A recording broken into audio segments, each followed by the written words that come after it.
Today, I will use my incredible psychic powers to reach into the great beyond and seek a message that is special just for you. I think I found something. Hold on, it's coming through.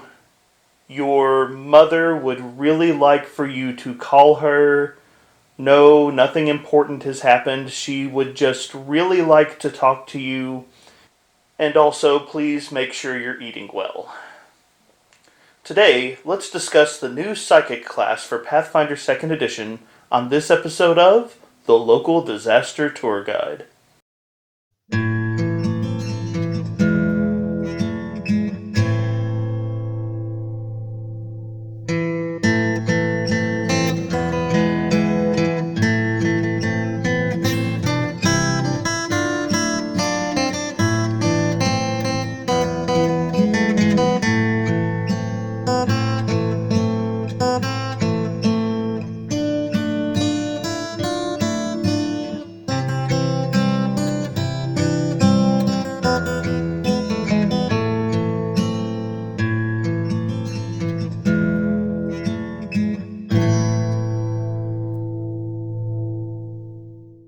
Hello travelers and tourists, my name is Mark and I'm the local disaster tour guide.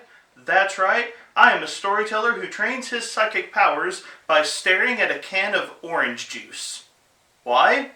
Because it reminds me to concentrate. Welcome to a journey through the fantastic world of TTRPGs like Pathfinder and Starfinder. Today we're returning to my classic introduction series and we're going to be taking a look at one of the two new classes for Pathfinder 2nd Edition, the Psychic, which comes from the new book, The Dark Archive. Dark Archive is a book that focuses on mysterious aspects of the Golarion campaign setting and opens up a variety of new storytelling options for game masters and players who want to delve into some of the strangest and most esoteric parts of fantasy RPGs, and the Psychic class is a fantastic example of that. Now, if you are interested in learning more about the book Dark Archive itself, you can check out the review that I have done for that, and I'll throw a link up here and in the video description. But today, I wanted to focus in specifically on the Psychic class. The Psychic is a new spellcasting class that draws its magical powers from somewhere deep inside of themselves. While other classes often focus on some external source in order to access their magic, such as a divinity for the cleric, a patron for the witch, or even just nature itself for the druid, the Psychic's magic is internal. They often walk a path that is very unique to themselves, and it is from the deep internal reservoirs of will, intent, and imagination that they produce powerful magical effects. And I will say, I think the Psychic makes for a fun and interesting addition to Pathfinder 2nd Edition. So today, we're going to take a look at the Psychic. We're going to do an overview of the class. We're going to talk about what the Psychic is, what its strengths and weaknesses are. We're going to talk a little bit about the build options that you can use if you decide to make a Psychic. And we'll also discuss some of the things you can do to get the most out of a Psychic in play. Now, allow me to say that unlike some of my other classic introductions videos, this overview of the Psychic class is being put out relatively early in the history of the class. We've only had the Psychic for a very short period of time, and that means the amount of content that is out there is relatively limited. What that means is, while I'm offering my thoughts and insights on the Psychic today, I really want you to jump in and be a part of the conversation. Seriously, be sure to jump into the comment section. Let me know what your thoughts on the Psychic class are. Let me know what you agree with, let me know what I missed, and let me know what tips and tricks you've noticed that might help other players get more out of the Psychic as well. The more people that are part of the conversation, the more we all learn and grow. And yes, this is the do the YouTube stuff part of this video. If you enjoy the video, please remember to like it and share it. If you're not subscribed, please subscribe to the channel. And you can check out my free Discord and my Patreon. Both of those will be linked in the video description as well. But with all of that out of the way, let's get started. Now, in this series, we examine every class through the lens of 5 specific questions. First, we talk about what the role of a given class is. What is the Psychic? Second, we talk about the strengths of the class. Third, we talk about the weaknesses of the class. 4, we talk about some of the general build paths or build options, the subclasses if you will. And then last but not least, question number 5 is how do we get the most out of the psychic class? Now the first question is the most complex question where we talk about what is the psychic. And to answer that we actually have to divide it into 3 sub-questions. What is the class role? How complex is the class? And what are the key terms or concepts that you need to be familiar with if you want to play this class well? So, in answering the question, what is the psychic, let's talk about class role first. The psychic is a spellcasting class, and with any spellcasting class, there are 2 things that you want to answer up front. What tradition is the class, and is it a prepared or spontaneous caster? Well, the psychic is a spontaneous casting class that draws from the occult tradition. So in many ways, the psychic is going to be building from a similar place to the bard class or a sorcerer that has an occult bloodline. Now, we've talked about these terms in this series before, but as a quick refresher, a spontaneous caster has a specific list of spells that they know, but they do not have to place that list of spells in specific spell slots. Instead, they just have an array of spell slots, and they can use any spell slot of the appropriate level to cast one of the spells that they know. Unlike a prepared caster, spontaneous casters don't get to heighten spells automatically, but they can heighten spells through the Signature Spells class feature that functions the same as it would for any other spontaneous casting class. As for the Occult Spellcasting Tradition, in Pathfinder 2e, spellcasting traditions draw from 2 of 4 different magical essences, and in the case of the Occult Tradition, the spell list draws specifically from the Mind and Spirit essences. In other words, the most ephemeral and hard to grasp, but often quite potent, aspects of magical phenomenon. But those are the terms that we've already heard in examining other spellcasting classes.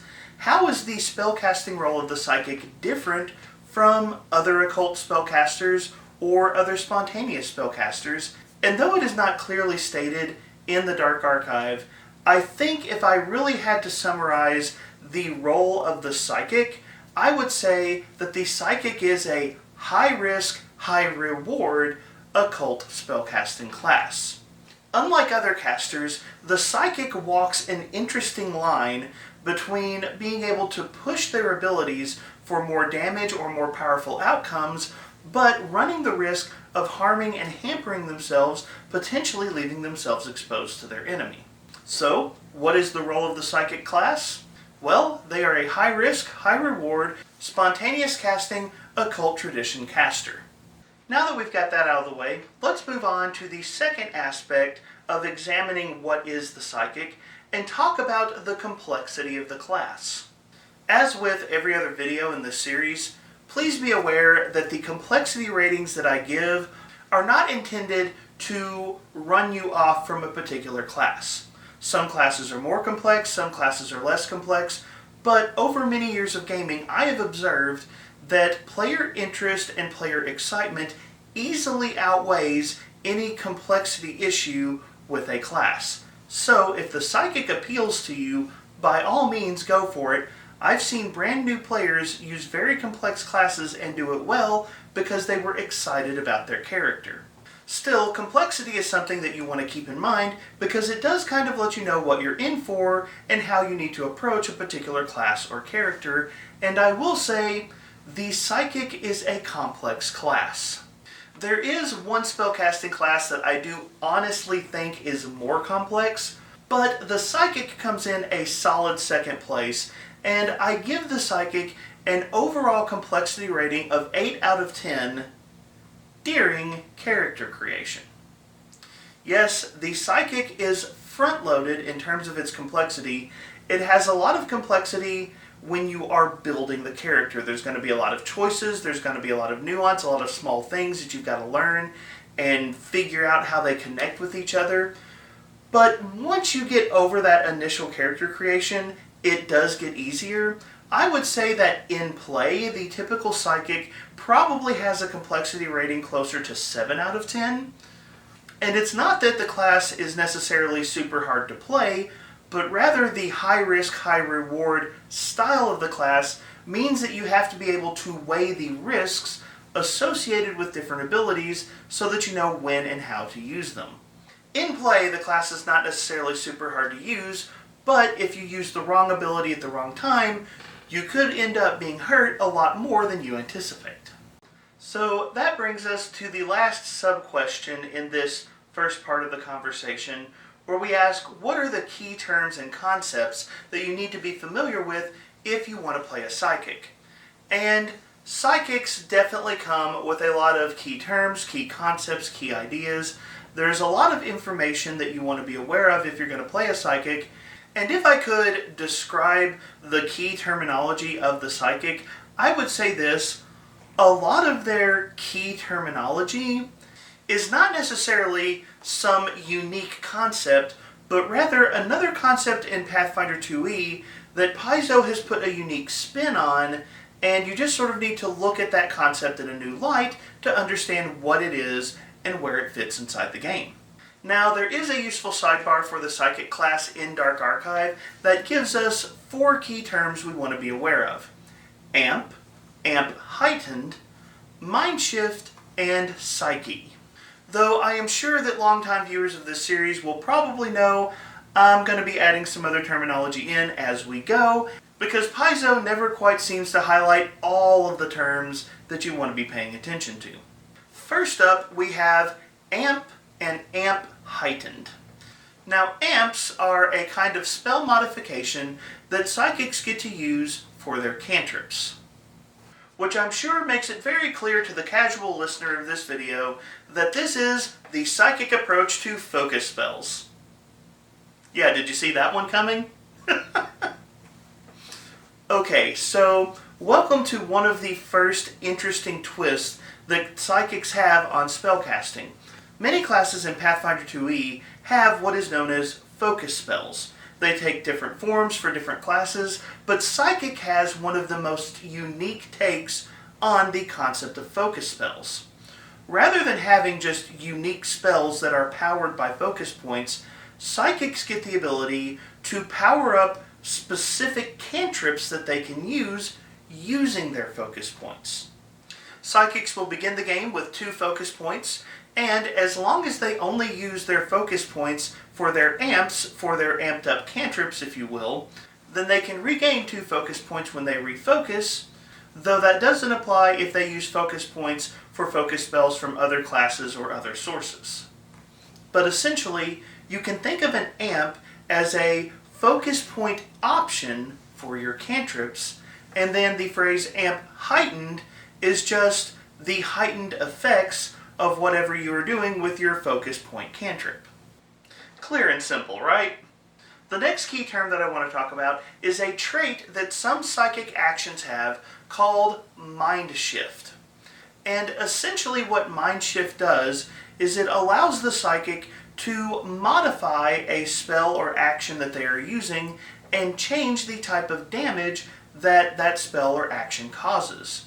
If it has the Mind Shift trait, the psychic can choose to deal mental damage with that spell and change any associated saving throw for that spell to a will save instead.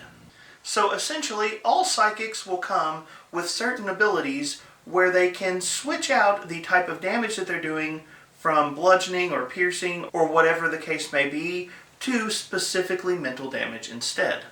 Which is a quick highlight of the fact that you need to be aware of the rules for mental damage, because there are some creatures such as constructs and oozes that are immune to mental damage.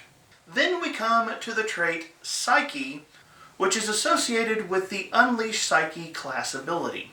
Unleash Psyche is a sort of special state that the psychic can enter.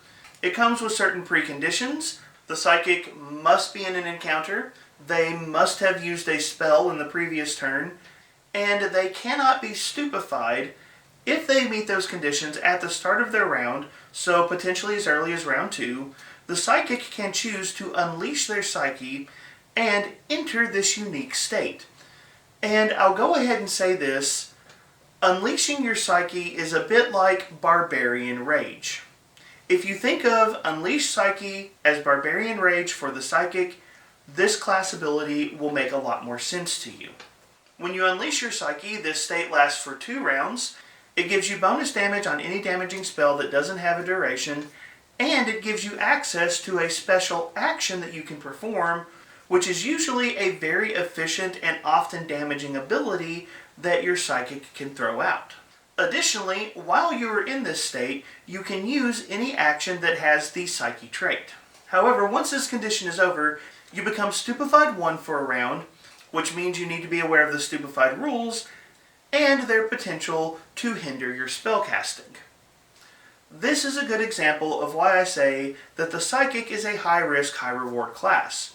The Psychic has the ability to enter this intense state where they can really push what their spells are capable of doing, but it doesn't last that long, and when it's over, the Psychic becomes stupefied, which can be a very serious hindrance for a spellcaster. Last but not least, I would like to talk about casting components. All spellcasters use different components when they cast their spells. Most spells have somatic or gestured components, and then verbal components, but all Psychics replace verbal components for their spells with mental components instead. Now, these mental components are going to vary based upon your subclass, and these components don't negate the sounds or other manifestations associated with spellcasting, but rather it just modifies what your Psychic is using to access their magic. All mental components will have the concentration trait, so that means you will need to maintain concentration to use your Psychic spells, but just be aware that Psychics do play around with the casting components for the magic that they use. Alright, so now that we've got the first question out of the way, we can move on to a more exciting topic, which is, what are the strengths of the Psychic class? Well, if you consider the Psychic to have that high-risk, high-reward playstyle, the strengths of that playstyle are the high reward that the Psychics can potentially unlock. Psychics have the ability to push their cantrips in unique and interesting and exciting ways, and honestly, this is one of those things you can go so many different directions that it is a little bit hard to cover everything the Psychic can potentially do, but Psychics just have the ability to get a lot of mileage out of their spells. Some Psychics can give the Daze cantrip a D10 damage.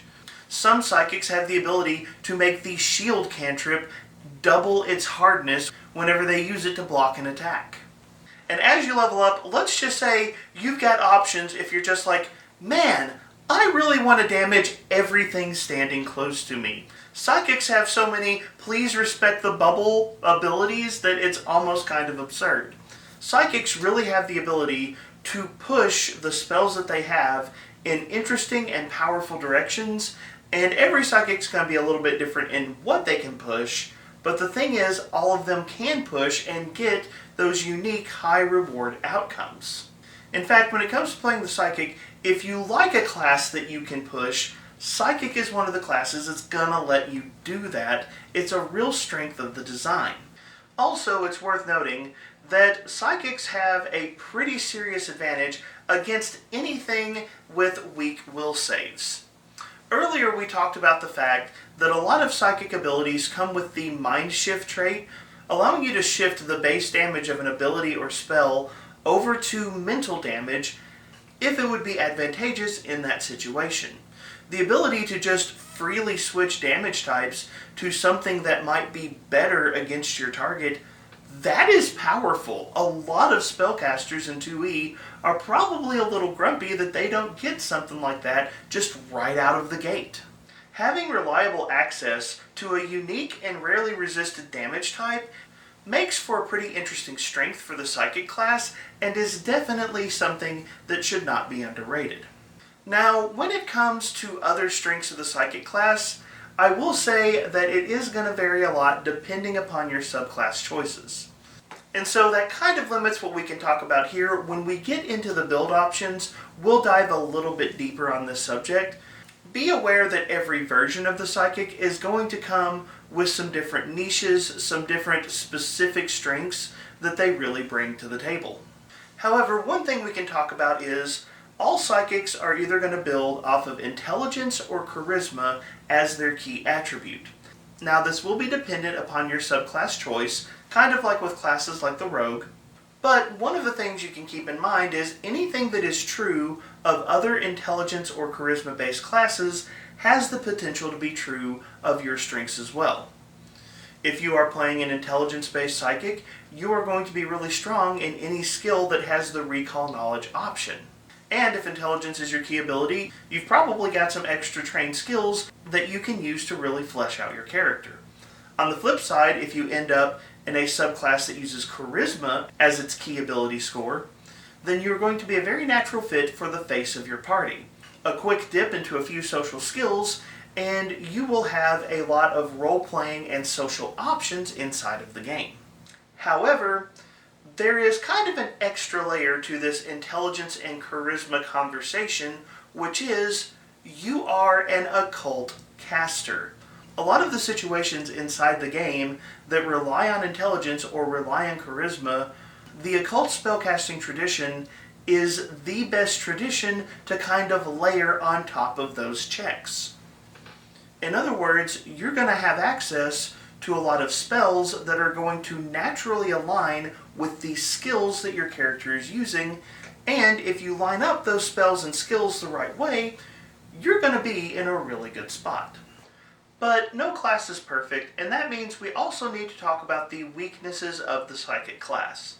Now, as a spellcasting class, the psychic is going to have a lot of weaknesses you would associate with spellcasters like the wizard or the sorcerer.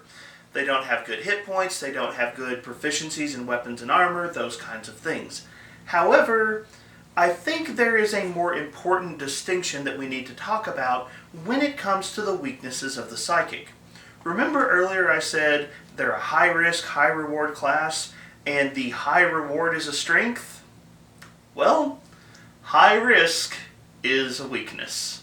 I think the easiest example to talk about here is definitely the fact that the psychic becomes stupefied at the end of their Unleash Psyche ability.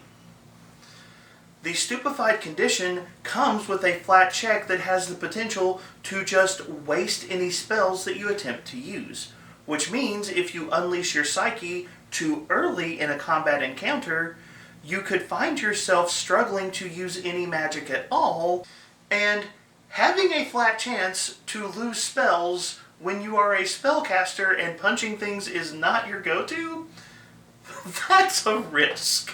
One of the primary weaknesses of the psychic class is walking that line, threading that needle between when is it worth taking the risk to get the reward, and am I willing to accept the potential backlash if things don't go according to plan. Psychics can push really, really hard in really, really impressive ways, but if they push too far, they might find themselves overextended and struggling to survive. Another major weakness of the psychic class is that the psychic is one of the most narrowly focused spellcasting classes I have seen in Pathfinder 2e. As a psychic, you really go all in on a pretty limited range of options. Now, on this channel, from time to time, I like to make fun of the Warlock class in D&D 5e because the only spell in D&D 5e is Eldritch Blast. I kind of feel like the Pathfinder 2e Psychic is in a similar boat. They have certain cantrips that are more powerful. They have certain abilities that they have really emphasized, and that means that a lot of your eggs are in a very small number of baskets, and if those tricks don't work for you, you don't have a lot. And this weakness is compounded by the fact that compared to other full spellcasting classes, you have fewer spell slots that you can use for non-cantrip spells.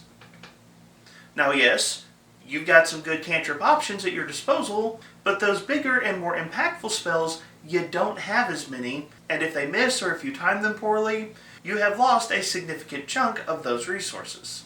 Finally, on this subject of narrow focus for the psychic, is a lot of psychic abilities focus on the mental trait. Mindshift spells and other spells that they use deal mental damage, and a lot of their abilities, such as special actions or reactions, focus on the mental traits specifically, which means if it's a battle of minds, you're good. If it's not a battle of minds, you're struggling.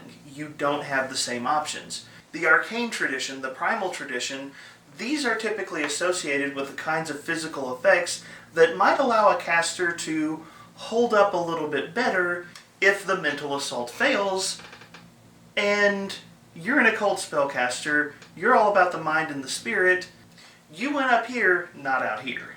So be aware with the psychic, it is a high-risk, high-reward class that is relying on a, compared to other classes in 2E, relatively narrow toolkit, and that can put you at risk if you are not careful. But now we come to the fourth and probably most complex question of this entire video, which is, what are the different build options that the psychic class offers?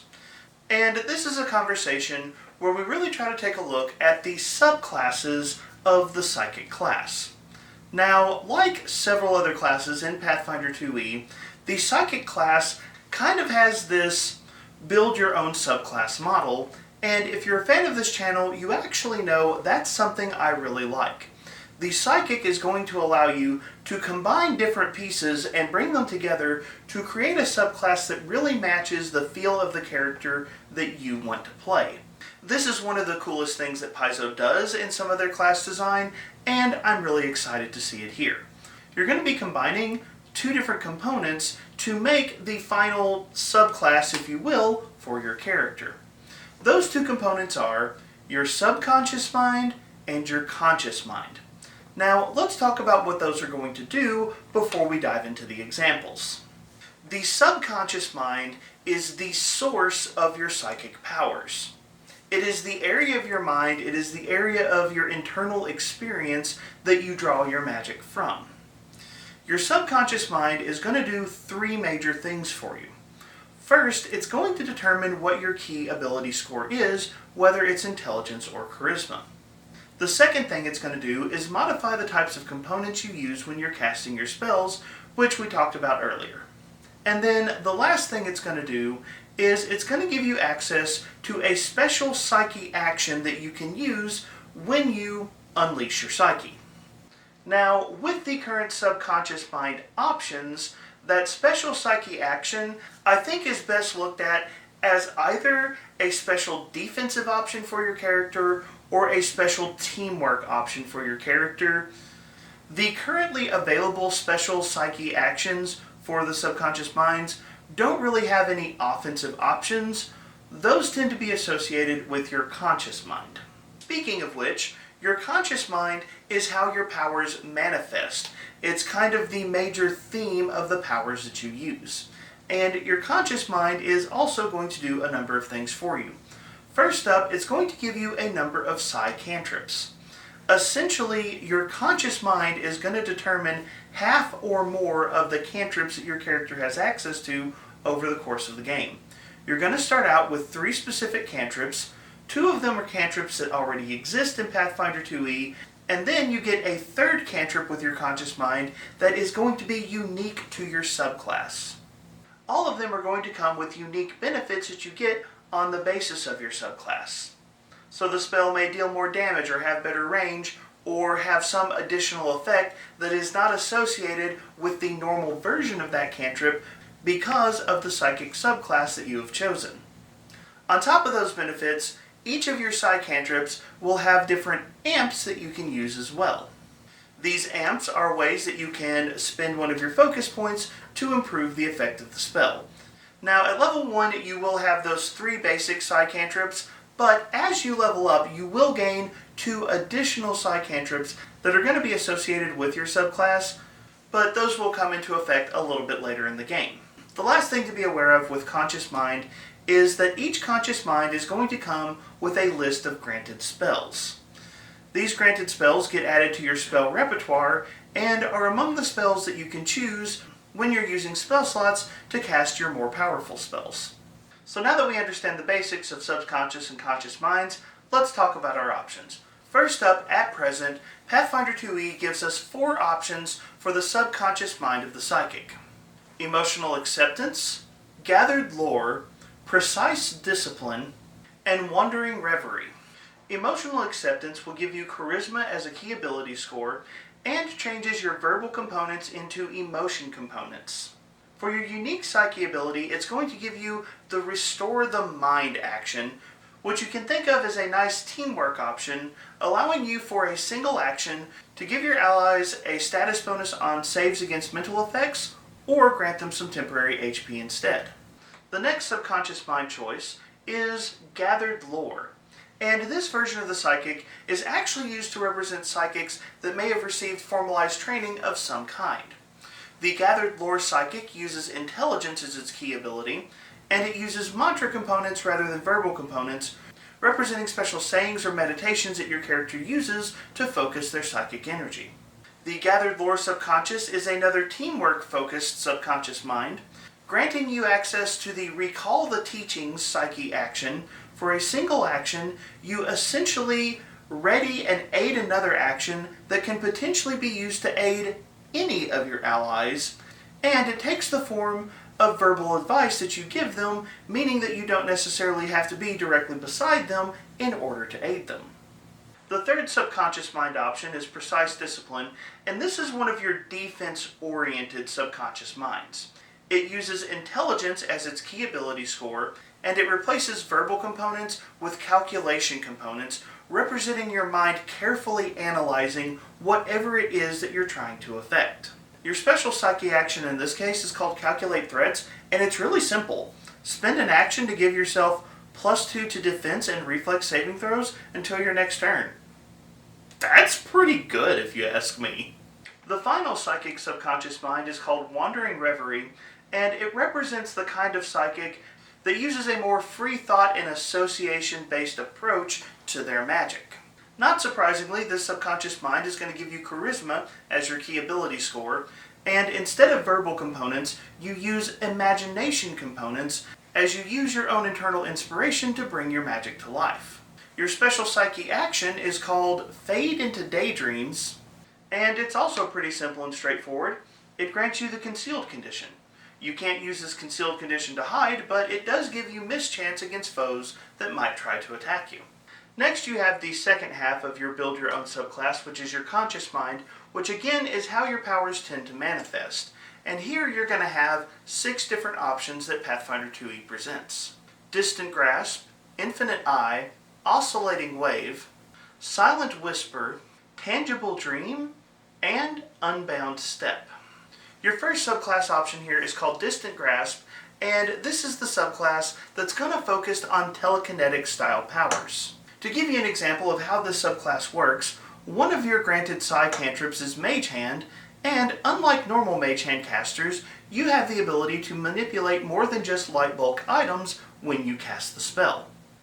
Your psi cantrips are going to be Mage Hand, Telekinetic Projectile, a new spell called Telekinetic Rend, and as you level up, you will also gain access to Vector Screen and Dancing Blade. As you can see, this subclass is all about manipulating items in your environment with your mind. The next Conscious Mind option is called Infinite Eye, and this focuses your magic on observation and weaponizing knowledge against your foes. Your level 1 psi cantrips for Infinite Eye are going to be Detect Magic, Guidance, and the new Glimpse Weakness spell.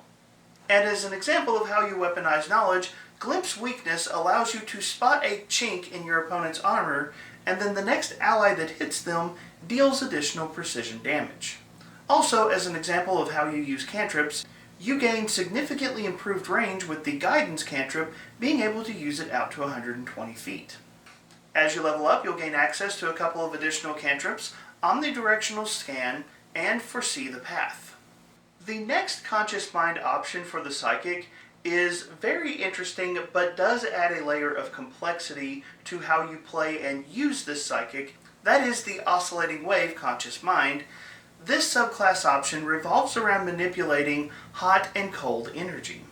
And as a mechanic in this class, when you use spells that deal fire or cold damage, you have to choose whether you're adding or removing energy, and there's this sort of back and forth where you bounce from one to the other as you use different spells inside the fight. For your psi cantrips, you're going to get some pretty obvious options here: Produce Flame and Ray of Frost, and you also come with a new option called Thermal Stasis.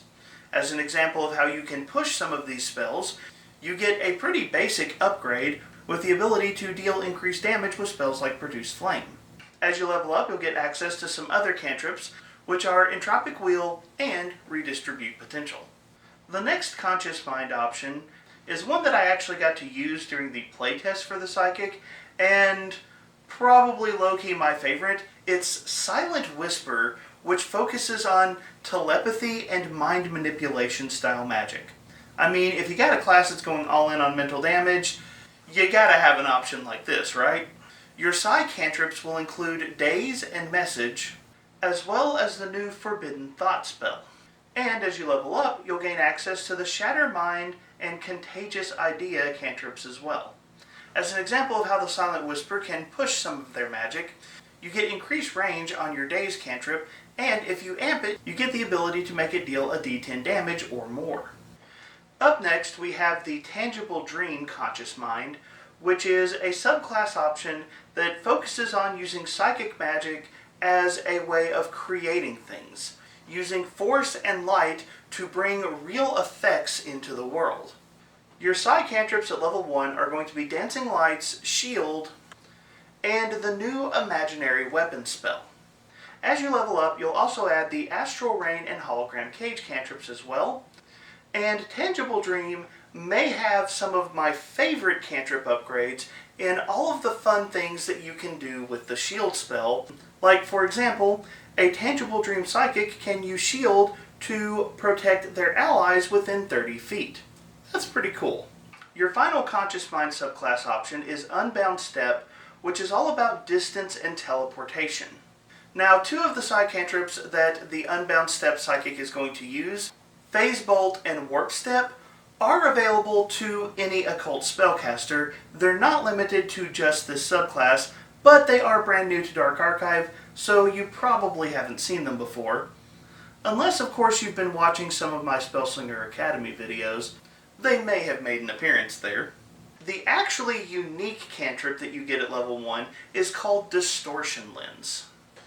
As you level up, you'll get a couple of additional cantrips known as Ghostly Shift and Tesseract Tunnel.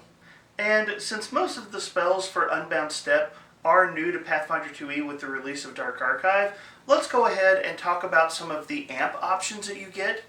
The Phase Bolt spell is a spell that can ignore circumstance bonus to ACs when you use it to target a creature. Well, an Unbound Step Psychic has the ability to actually make the Phase Bolt so intangible that it can pass through and become lodged inside of the creature that it hits. A little disturbing, but a lot of fun. But those are the different subclass options, and like I said, you take a subconscious mind and a conscious mind, you stick them together, and it produces a unique subclass for the particular psychic that you're playing. Now, each combination is obviously going to be very different. Some are going to be more offensive, some are going to be more defensive, some are going to focus more on teamwork options. A Gathered Lore Silent Whisper Psychic is probably going to be a more teamwork-focused character, whereas a Precise Discipline Oscillating Wave Psychic may focus more on offense, and a Wandering Reverie Tangible Dream Psychic may be a more defensive option for the class. Every combination is going to be a little bit different and is going to have its own specific playstyle, but essentially you get to take two different pieces, snap them together, and create something that is unique to your character. But now I want to move away from the subclass options, and I want to ask the last big picture question that we use in this series, which is, how can I get the most out of the psychic in play? Now, one thing that I think should be very obvious from this video is, if you are going to play a psychic, you want to do your homework and you want to figure out stuff ahead of time. You're going to have unique psi cantrips, you're going to have unique amps, you're going to have a lot of different options, and though this video is very long, I have only scratched the surface of what the different options you have truly are. And so that means one of the things you're going to want to do is you're going to want to spend some time reading and really make sure that you understand how the different pieces of your character fit together. What are your amps? Which spells do they go to? And how do they modify those spells? What are my special options if I decide to unleash my psyche? You want to make sure you have a good grasp on the different pieces of the puzzle that is your character. But that's a fairly obvious thing. Let's go on to more specific advice. And the big one I have here is good timing is critical. As I've said several times in this video, the Psychic is a high-risk, high-reward character. They can really push their spells, but they are also very narrow and focused in a lot of ways, and it is easy for a character like that to overextend and get in a lot of trouble. To make this as simple as possible, one of the things I am saying is, don't use Unleash Psyche just because you can use Unleash Psyche. Make sure that it's the right time to really rev up your abilities, because if you burn out too fast, you're going to be at a serious disadvantage. Be aware that you are walking that fine line, that the potential high reward is there and that is a ton of fun, but know that if you overstep, it can hamper you quite a bit. Make sure that you're not expending your most important resources too early in a fight. The second piece of advice I have is you have a plan B. No, seriously, you do. Teamwork. Teamwork is your backup plan. Okay, so this is something that I kind of left out of the strengths section because I wanted to save it for here, but the Psychic has a surprising amount of teamwork options, partially because it is an occult spellcasting class and that spell list just has a lot of teamwork spells, but a lot of the specific options that the Psychic can take will often give you teamwork abilities. I've noted that as a Psychic, it is really easy to burn out, and what do you do when you burn out? Well, for a lot of Psychic characters, your backup option is going to be, it's time to support my allies. What do I have? What can I do to help my team function better while I get back to stable so that I can use my more offensive options effectively? In some ways, the Psychic is kind of a stealth bard in that teamwork is a built-in backup option for a lot of different versions of the Psychic class. And the final piece of advice I'm going to offer you is this: consider your skill choices. Now again, this will vary based on if you're using intelligence or charisma as your core skill, but spellcasters typically don't have a heavy number of skills that they must take, and so that means you usually are going to have some flexibility in which skills you want to take. And depending on intelligence or charisma, that means that you could have some really solid options in recall knowledge and lore-based skills. It means you could make a very effective face for your party, especially in conjunction with the different occult spells that you know how to use. Because your magic can burn so bright and so fast, you will need backup options, and a good place to look for those backup options is going to be in the skill selections that you have. Intelligence or charisma is your strong suit. Figure out which one of those is true, and figure out how you can apply those to your character. But that brings me to the end of this video, and the time has come for me to turn the conversation over to you. What are your thoughts about the Psychic class? As I've mentioned, this is a very new class in terms of Pathfinder 2e timeline, and I imagine I've probably missed some important concepts. So, let me hear what you think. Where do you agree with my assessment, and what do you feel I've overlooked? Are there strengths or weaknesses of the Psychic that I have failed to mention? And what tips or tricks would you give someone who is trying to get the most out of their Psychic build? Also, do you have a favorite conscious or subconscious mind that you just think is really flavorful and fun at the gaming table? Jump down to the comment section and let me know what you think. I am being genuine when I say I love my community and I love the interactions I have with you guys, so I'm excited to hear what you have to say about this new and interesting class. Also, don't forget all the YouTube stuff. Like, share, subscribe. You can check out my free Discord and my Patreon. Both of those are going to be linked in the video description. But thank you so much for being here. Thank you so much for being part of the conversation. Have a wonderful day.